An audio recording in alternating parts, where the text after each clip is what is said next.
So hello everyone, this is lecture 5 for thermal physics.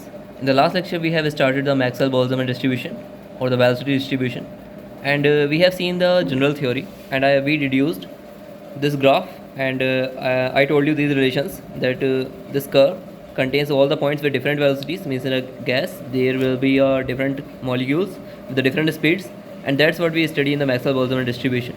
So at different temperatures you will have all the particles will remain same but with different velocities. So with increasing temperature this curve will shift this side because a large number of particles with a higher velocity will shift. That's why you will get this flat curve with the higher temperature. Okay, so we discussed all of this. Now let's see what deductions or the important deductions we can take from this 3D cases. So what will the average speed, the most probable speed, and the root mean square speed. So we'll see all of them. For the 3D cases, first let me tell you how to find the average. So what is average? Any quantity you have. So for any quantity there will be different number of entries. So you will take all those entries and divide by the total number of entry will give you the average. Now if you need to find the average velocity, then for first particle you will take the velocity, for second particle you will take the velocity, for a third particle you will take the velocity and divide by the total number of particles. That will give you the average velocity. So that's what we did here. We take the velocity with each particle. So this represents the velocity of all particles, sum of all the velocities, and this represents the total number of particles. So this will give you the average. Now see, this will give you what?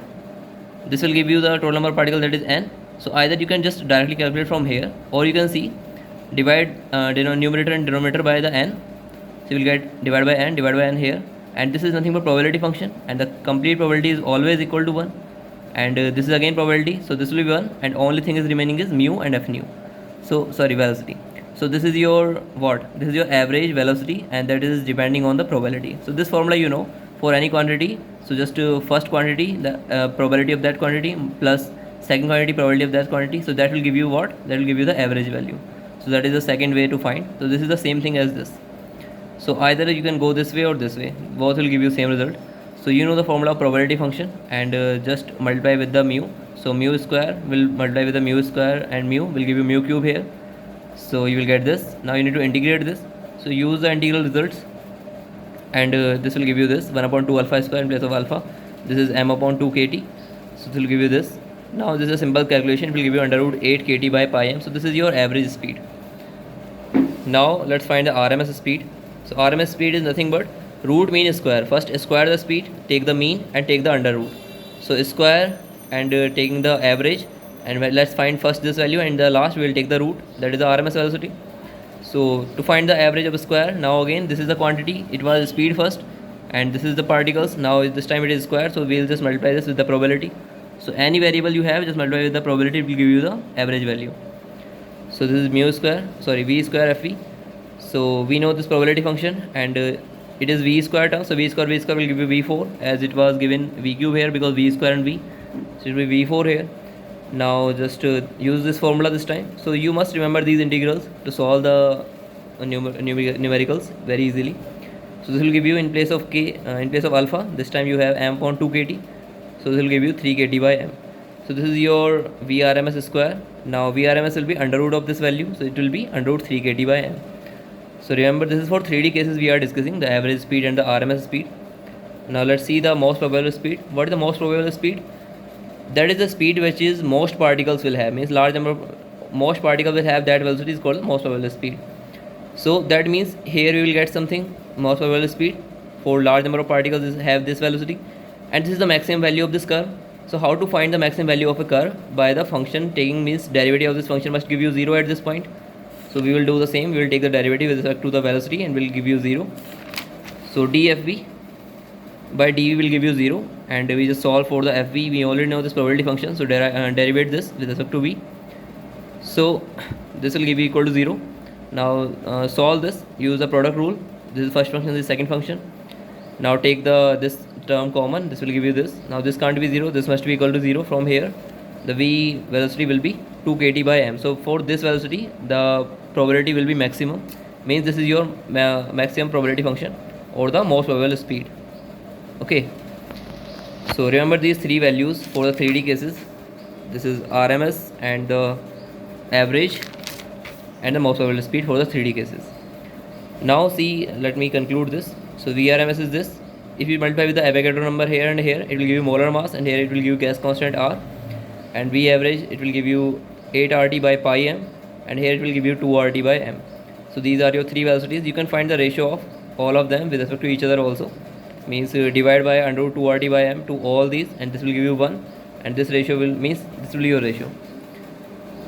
Just like you can calculate RMS by Vm, this is equal to this, average by Vmp equal to 1.128, Vmp is 1. So ratio will be 1, 1.13, 1.22. Now if you see in the graph, the most probable speed will be here when the function is maximum, and average speed will be less than this because this average is 8 RT, and the very least value will be this, least value will be 2 RT by m. Sorry, the RMS value will be least. This 3 RT by m will be your least value. So least value will be, you must remember these results for the 3D cases, that RMS will be less, least, and this will be greater than, this will be most greater. So now these integrals you must remember, we use them a lot of times. So exponential alpha x square minus alpha x square dx is under root pi by alpha, x square exponential minus alpha x square dx, and 1 by 2 under root pi by alpha cube, and 0 to infinity x cube, and you can see them. So just write them somewhere and keep revising them. Most important integrals, you will use them in the mathematical physics also many times. Now let's see for the 2D cases. So as in the 3D, we get this equation where we find it these constants c and b, and we find it some values. So c and b will remain same in the 2D cases also, but see what is the meaning of 2D? Means particles are moving in single plane. Okay, so in place of this equation, v square equal to vx square plus vy square vz square, we will have only v square equal to vx square plus vy square. So only two components we will have. So the equation, there was this cube because of the probability function, but this time it will become a square because there will be two only probability function for the x and y. It will give you c square here, and this was for the volume element for the 3D cases. Now this time it is in 2D, so we'll get the surface area. Means in the 3D you have the annual region between the two spheres. Now you have the annual region between the two circles. So this and this first is mu, and second is mu plus nu d nu. So this annual region surface area will be this complete area minus this area. This will give you 2 pi nu d nu. So in place of this time you have this for the 2D cases. Now the density will be the charge, means particles per unit area this time, and in the 3D the particles per unit volume it was. So Na square exponential minus d mu square. So in place of c and b, we have written a and d. So you will get the same values for a and d also, what we get for the c and b. So the total number of particles will be this density multiply the area of this annual region. So this multiply this is your total number of particles. So just multiply this 2 pi and 2 pi a square mu, sorry, v exponential minus dv square dv. So this is your total number of particles. Now we need to find these constants a and d. So we can similarly, this is the same process as we did in the 3D.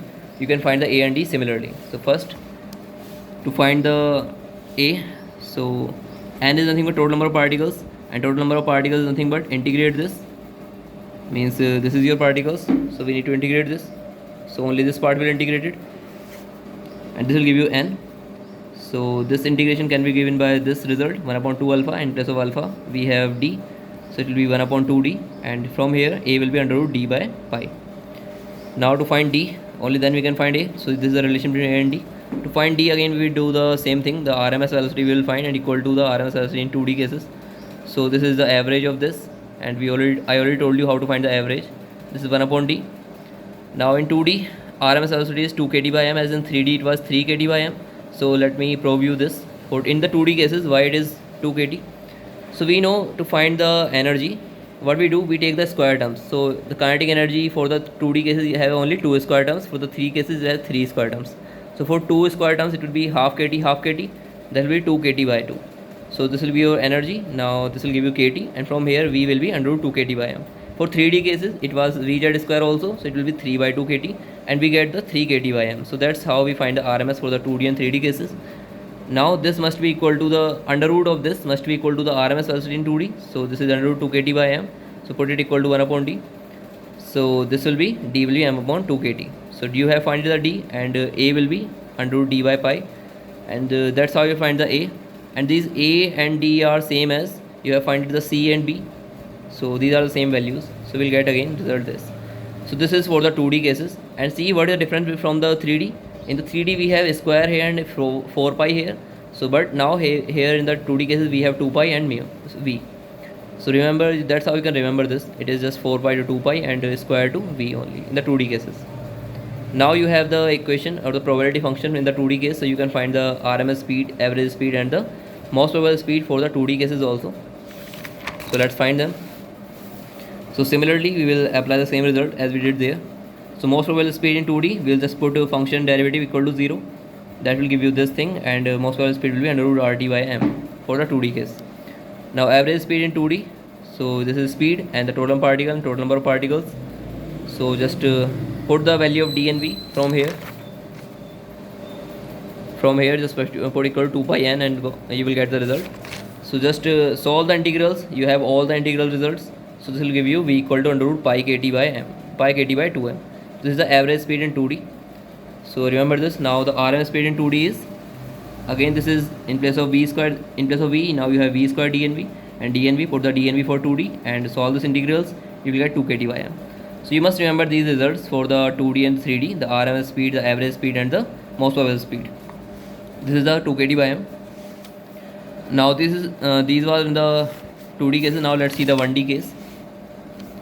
For the 1D, you remember this result. We first founded this dn by dn equal to fv dv, and this fv is nothing but c exponential minus b vx square dv. So the motion is only in the x direction, so we have founded this probability function. So this is c exponential minus b vx square dvx. This is the fraction of particles which are having velocity in the x direction only. So c and b we already find, this will remain same. C will be under root m by 2 pi kt and b will be m by 2 kt. So for the 1D, we can write the probability function, that is dn by dn equal to m by 2 kt.